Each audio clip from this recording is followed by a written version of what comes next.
আমেরিকার বাণিজ্য চুক্তি নিয়ে সংসদে আমির ছাড়া কেউ কথা বলেনি, বললেন রুমিন ফারহানা। বিরোধীদের কড়া বার্তা মির্জা ফখরুলের, আমরা উড়ে এসে জুড়ে বসিনি। 3 বছরের শিশুকে ধর্ষণের অভিযোগে উত্তাল চট্টগ্রাম, ঘটনাস্থল ঘেরাও। এবং সর্বশেষ জানাবো, রাজনীতিতে আওয়ামী লীগের ফেরার 20 প্রেক্ষাপট তুলে ধরলেন মাহফুজ আলম। দর্শক শুনছিলেন সংবাদ শিরোনাম, এবার জানিয়ে দিব বিস্তারিত সংবাদ। তবে তার আগে অনুরোধ থাকবে ভিডিওটিতে একটি লাইক দিন এবং ভিডিও সম্পর্কে আপনাদের গুরুত্বপূর্ণ মতামত কমেন্ট করে জানিয়ে দিন। আমেরিকার বাণিজ্য চুক্তি নিয়ে সংসদে আমির ছাড়া কেউ কথা বলেনি, বললেন রুমিন ফারহানা। দেশে দীর্ঘদিন ধরে চলে আসা একদলীয় শাসনের ধারাবাহিকতা এখনও বিদ্যমান বলে মন্তব্য করেছেন স্বতন্ত্র সংসদ সদস্য ব্যারিস্টার রুমিন ফারহানা। রুমিন ফারহানা বলেন, আমরা দীর্ঘদিন একদলীয় শাসন দেখেছি, এখনও তার ধারাবাহিকতা চলছে। তখন বিএনপি জামায়াতকে খেলার মাঠের বাইরে রেখে এককভাবে সংসদকে সাজানো হয়েছে, এখন আওয়ামী লীগ এবং বাম দলগুলোকে বাইরে রেখে আরেকভাবে সংসদকে চালানো হচ্ছে। This is all the same. আমি আগেও যা দেখেছি একদলীয় সংসদ, এখন আমি সেই একদলীয় সংসদে দেখছি। এবং এটা আমি যেদিন সংসদে প্রথম যাই আমি বলেছিলাম। ক্ষোভ প্রকাশ করে রুমিন জানান, আমেরিকার সঙ্গে বাংলাদেশের অত্যন্ত গুরুত্বপূর্ণ ট্রেড এগ্রিমেন্ট নিয়ে সংসদে তিনি ছাড়া আর কোনো সদস্য প্রশ্ন উত্থাপন করেননি। জাতীয় গুরুত্বপূর্ণ এমন একটি বিষয়ে আলোচনার জন্য স্পিকারের কাছে নোটিশ দিতে ন্যূনতম 5 জন সংসদ সদস্যের সমর্থনের প্রয়োজন হলেও পুরো সংসদে তিনি সেই 5 জন সদস্যকেও পাননি। ফলে বাধ্য হয়ে তাকে পয়েন্ট অফ অর্ডারে দাঁড়িয়ে এই বিষয়ে কথা বলতে হয়েছে। একইভাবে হামের প্রকোপ নিয়ে প্রশ্ন তোলায় স্বাস্থ্যমন্ত্রী তাকে কথা বলতে নিরুৎসাহিত করেছিলেন এবং বিষয়টি নিয়ে বেশি কথা বললে মানুষ ভয় পাবে বলে যুক্তি দিয়েছিলেন। তিনি আরও বলেন, তেলের জন্য দীর্ঘ লাইন দিয়ে সারা রাত ধরে গাড়ি এবং মোটর বাইকের চালকরা অপেক্ষা করেছেন, অথচ সরকারের পক্ষ থেকে দাম বাড়ানোর ঘোষণা আসার সঙ্গে সঙ্গেই বাজারে পর্যাপ্ত তেল মিলতে শুরু করে। এই তেলগুলো এতক্ষণ কোথায় লুকিয়ে রাখা হয়েছিল, এমন প্রশ্ন তুলে তিনি বলেন, জনগণের সঙ্গে এক ধরনের প্রতারণা করা হচ্ছে। সরকার তথ্য লুকিয়ে নিজেদের কার্যক্রম আড়াল করতে পারবে না উল্লেখ করে রুমিন ফারহানা বলেন, বর্তমান যুগের মানুষ অত্যন্ত সচেতন এবং স্মার্ট। এখন সবার হাতে হাতে সেলফোন থাকায় মুহূর্তে বিশ্বজুড়ে কি ঘটছে তা জানা সম্ভব। তাই তথ্য গোপন করে পার পাওয়ার কোনো সুযোগ নেই এবং এভাবে রাষ্ট্র পরিচালনা করাও সম্ভব নয়। বিরোধীদের করা বার্তা মির্জা ফখরুলের, আমরা উড়ে এসে জুড়ে বসিনি।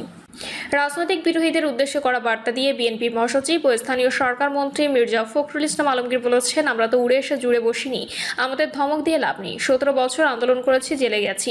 মির্জা ফখরুল বলেন, প্রধানমন্ত্রী তারেক রহমান দিনরাত পরিশ্রম করেছেন দেশে একটি সুষ্ঠু গণতান্ত্রিক ও উন্নয়নের ধারা অব্যাহত রাখতে এবং সাধারণ মানুষের জীবনমান উন্নয়নের জন্য কাজ করছেন। আপনারা জানেন, এরই মধ্যে ফ্যামিলি কার্ড চালু হয়েছে। সম্প্রতি গঠিত নতুন রাজনৈতিক জোটের প্রসঙ্গ টেনে বিএনপি মহাসচিব বলেন, কিছু রাজনৈতিক দল মিলে 11 দলীয় জোট গঠন করেছে। তারা বলছে জুলাই সনদ অনুযায়ী আইন না করলে দেশে অঘটন ঘটাবে। আমরা তো উড়ে এসে জুড়ে বসিনি, আমাদের ধমক দিয়ে লাভ নেই। 3 বছরের শিশুকে ধর্ষণের অভিযোগে উত্তাল চট্টগ্রাম, ঘটনাস্থল ঘেরাও। চট্টগ্রাম নগরের বাকলিয়ায় 3 বছরের এক শিশুকে ধর্ষণের অভিযোগকে কেন্দ্র করে উত্তেজনা ছড়িয়ে পড়েছে। অভিযুক্ত ব্যক্তিকে আটকের দাবিতে কয়েক হাজার বিক্ষুব্ধ ব্যক্তি ঘটনাস্থল ঘেরাও করে বিক্ষোভ করছেন। পরিস্থিতি নিয়ন্ত্রণে ঘটনাস্থলে গিয়ে পুলিশও অবরুদ্ধ অবস্থায় পড়েছে। ঢাকার পল্লবীর এক শিশুকে ধর্ষণ ও হত্যার প্রতিবাদে সারা দেশের মতো চট্টগ্রামেও দিনভর বিক্ষোভ অনুষ্ঠিত হয়। এর মধ্যে নতুন এই ঘটনায় নগর জুড়ে উত্তেজনা আরও বেড়ে যায়। স্থানীয় বাসিন্দারা জানান, ভুক্তভোগী শিশুটিকে উদ্ধার করে চট্টগ্রাম মেডিকেল কলেজ হাসপাতালে ওয়ান স্টপ ক্রাইসিস সেন্টারে নেওয়া হয়েছে। অভিযুক্ত যুবককে উদ্ধারের চেষ্টা করছে পুলিশ। চট্টগ্রাম মেট্রোপলিটন পুলিশের দক্ষিণ বিভাগের উপকমিশনার হোসেন মোহাম্মদ কবির ভুইয়া বলেন, শিশুটিকে উদ্ধার করে ওসিসিতে নেওয়া হয়েছে। ঘটনাস্থল পুলিশ অবস্থান করছে। কবির ভুইয়া আরও বলেন, বিক্ষুব্ধ জনতা যে ভবনে অভিযুক্ত অবস্থান করছেন বলে ধারণা করছে সেটি ঘেরাও করে রেখেছে। অভিযুক্ত ব্যক্তিকে ভবন থেকে বের হতে দিচ্ছে না, তাকে উদ্ধার করে আইনের আওতায় আনা হবে। বাকলিয়া থানার ভারপ্রাপ্ত কর্মকর্তা মোহাম্মদ সুলাইমান বলেন, খবর পেয়ে ঘটনাস্থলে পুলিশ কাজ করছে। শিশুটিকে হাসপাতালে পাঠানো হয়েছে এবং অভিযুক্ত ব্যক্তিকে ইতিমধ্যে শনাক্ত করা হয়েছে। রাজনীতিতে আওয়ামী লীগের ফেরার 20 প্রেক্ষাপট তুলে ধরলেন মাহফুজ আলম। কার্যক্রম নিষিদ্ধ আওয়ামী লীগ দেশের রাজনীতিতে ফিরে এসেছে বলে মনে করছেন অন্তর্বর্তী সরকারের সাবেক তথ্য উপদেষ্টা মাহফুজ আলম। কিভাবে ফিরেছেন তা নিয়ে মঙ্গলবার সামাজিক যোগাযোগ মাধ্যম ফেসবুকে একটি পোস্ট দিয়েছেন জুলাই গণঅভ্যুত্থানের মাস্টার মাইন্ড হিসেবে পরিচিত পাওয়া এই নেতা। পোস্টে আওয়ামী লীগের ফেরার 20টির মতো কারণ ও প্রেক্ষাপট তুলে ধরে তিনি লিখেছেন, লীগ রাজনৈতিক দলের আগে একটা ধর্মতত্ত্ব, সে ধর্মতত্ত্বে ঈমান আবার ফেরত এসেছে। কিভাবে ফিরল সে গল্পই বলবো আজ। কিছু সময় পরে তিনি এ নিয়ে আরেকটা পোস্ট দেন। সে পোস্টে জুলাই আন্দোলনের পক্ষে সব শক্তির মধ্যে ফ্যাসিবাদ বিরোধী লড়াইয়ের একটি কমন স্পেস তৈরির আহ্বান জানিয়ে যে যার জায়গা থেকে সক্ষম যত বেশি সম্ভব গণতান্ত্রিক প্রতিষ্ঠান ও সংগঠন গড়ে তোলার কথা বলেন। প্রথম পোস্টে তিনি লেখেন, লীগ রাজনৈতিক দলের আগে একটা ধর্মতত্ত্ব, সে ধর্মতত্ত্বে ঈমান আবার ফেরত এসেছে। তিনি লিখেছেন, লীগ সেদিনই ব্যাক করেছে যেদিন 24কে 71-এর বিরুদ্ধে দাঁড় করিয়েছিল স্বাধীনতার বিরুদ্ধে শক্তি। লীগ সেদিনই ব্যাক করেছে যেদিন থেকে ডানপন্থীদের উত্থানের জন্য অভ্যন্তরীণ সরকারের লোকজন কাজ করা শুরু করেছে। লীগ সেদিনই ব্যাক করেছে যেদিন আইনের শাসনের বদলে মবের শাসনে আনন্দ পেয়েছিল গত 17 বছরের মুসলিমগণ।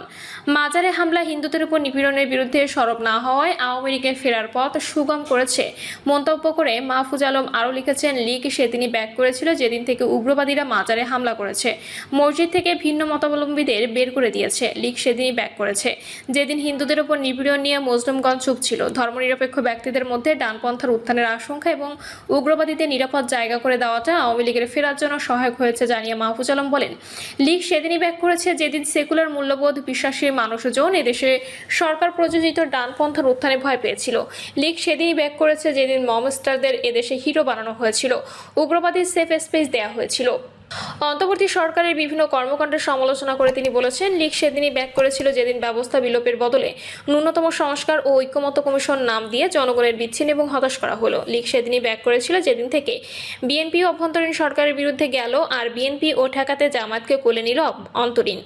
মাহফুজ আলম লিখেছেন, লীগ সেদিনই ব্যাক করেছিল যেদিন ছাত্ররা বিপ্লবী সংগঠনকে রূপ না নিলে লুম্পেন চরিত্রের ক্লাব আর মবে রূপ নিয়েছিল। লীগ সেদিনই ব্যাক করেছিল যেদিন মিডিয়া আর সাংস্কৃতিক প্রতিষ্ঠানের উপর হামলা প্রযোজিত হলো। লীগ সেদিনই ব্যাক করেছিল যেদিন অন্তরীণ সরকার পলিটিক্যাল থেকে আমলাতান্ত্রিক হলো এবং আমলা নির্ভর কিচেন ক্যাবিনেট থেকে সিদ্ধান্ত নেওয়া শুরু হলো। যে কিচেন ক্যাবিনেটের অধিকাংশ লোকই ছিল জামাত, বিএনপি বা লীগের চুপা দালাল, যাদের কাছে জুলাই মানে ছিল নিজেদের পরিবার, প্রজন্ম আর প্রতিষ্ঠানের স্বার্থ রক্ষা। আওয়ামী লীগের ফেরার জন্য সহায়ক হয়েছে এরকম আরও কিছু বিষয় তুলে ধরে মাহফুজ আলম লিখেছেন, লীগ সেদিনই ব্যাক করেছিল যেদিন ক্যাম্পাসে ক্যাম্পাসে গণতন্ত্রের বদলে সংযতন্ত্র জয়ী হয়। লীগ সেদিনই ব্যাক করেছিল যেদিন নতুন মিডিয়া অনুমোদনের বাধা দেওয়ার জন্য একজোট হয়েছিল কিচেন ক্যাবিনেট। যেদিন জুলাই ঘোষণাপত্র কিন্তু সনদের প্রক্রিয়া তুলে দেওয়া হয়েছিল আমলাতন্ত্র আর ভেস্টেড ইন্টারেস্ট গ্রুপের হাতে। যেদিন বাম সহভাগী পিটাইলে আনন্দ পেয়েছিল মুসলিমগণ। মাহফুজ আলম লিখেছেন, লীগ সেদিনই ব্যাক করেছিল যেদিন এদেশে কাওয়ালি ইনকিলাবি কালচারের মতন ডিগ্রেসিভ কালচার ব্যবস্থা নিয়ে বাঙালি জাতীয়বাদ মোকাবেলা মহারম্ভ হয়েছিল। যেদিন নির্বাচনে বাটরের মাধ্যমে সংস্কার ও বিচারকে কম্প্রোমাইজ করা হলো অ্যান্ড বিএনপি জামায়াতের বার্গেনিং টুল বানানো হলো। লীগ সেদিনই ব্যাক করেছিল যেদিন কমিশন, ট্রাইব্যুনাল, বিশ্ববিদ্যালয় ইত্যাদি একটি আদর্শ লোকদের মাধ্যমে ক্ষমতারোহণের বার্গেনিং টুলে পরিণত করা হলো। লীগ সেদিনই ব্যাক করেছে যেদিন কালচারালি, ইন্টেলেকচুয়ালি যারা জুলাইয়ে আমাদের পক্ষে দাঁড়িয়েছিল তাদের বাদ দিয়ে জিরো কন্ট্রিবিউশন গুপ্তদের ক্ষমতায়িত করা হলো। এই তালিকা আরও বাড়বে বলে পোস্টের শেষাংশে উল্লেখ করেছেন মাহফুজ আলম। পোস্টের শেষে মাহফুজ আলম লেখেন, লীগ ফিরতো আসবে, কারণ সব দোষ মাহফুজ আলমের। প্রচারে নিখিল বাংলাদেশ চিরকাল মজলুম ডানপন্থী বলায়, অভ্যন্তরীণ কিচেনের দালাল, সুবিধাভোগী গুপ্ত বলয় এবং this and those bot forces syndicate আর গাং মানে গয় রহ। তার এই পোস্টের পর সামাজিক যোগাযোগ মাধ্যমে নানা আলোচনা শুরু হলে আরেকটি পোস্টে মাহফুজ লেখেন, যারা আগের পোস্টে পর্যালোচনা হিসেবে পাঠ করেছেন তাদের জন্য বলছি, আমাদের এখনকার কাজ হলো সকল নিপীড়নের বিরুদ্ধে নিপীড়িতের পক্ষে থাকা, দলমত ধর্ম নির্বিশেষে বাংলাদেশের সকল নাগরিকের মানবাধিকার পক্ষে থাকা, হত্যকারী, উগ্রবাদী এবং অন্তর্ঘাতমূলক রাজনীতিতে পরাস্ত করা, সংখ্যালঘু মাজারপন্থীদের উপর হামলার বিচার করার দাবি অব্যাহত রাখা, জুলাই গণহত্যার বিচারের দাবিকে প্রধান করে তোলা এবং বিচারের ক্ষেত্রে মানবাধিকার লঙ্ঘনের বিরুদ্ধে থাকা, প্রাতিষ্ঠানিক সংস্কারগুলো বাস্তবায়ন করতে বর্তমান সরকারকে ব্যাখ্যা করা। তিনি লেখেন, বাংলার বহু ভাষা সংস্কৃতিকে যাপন উদযাপন করা এবং রিগ্রেসিভ ডিফিটিস্ট কালচারাল লড়াইকে জায়গা না দেয়া, কালচারালি, ইন্টেলেকচুয়ালি যারা বিভিন্ন বর্গ থেকে জুলাইয়ের পক্ষে দাঁড়িয়েছে তাদেরকে ওন করা, লীগের ফ্যাসিস্টদের লক্ষ্যবস্তু এরাই। জুলাই আন্দোলনের পক্ষে সব শক্তির মধ্যে ফ্যাসিবাদ বিরোধী লড়াইয়ের একটি কমন স্পেস তৈরির আহ্বান জানিয়ে যে যার জায়গা থেকে সক্ষম যত বেশি সম্ভব গণতান্ত্রিক প্রতিষ্ঠান ও সংগঠন গড়ে তোলার কথাও বলেন তিনি।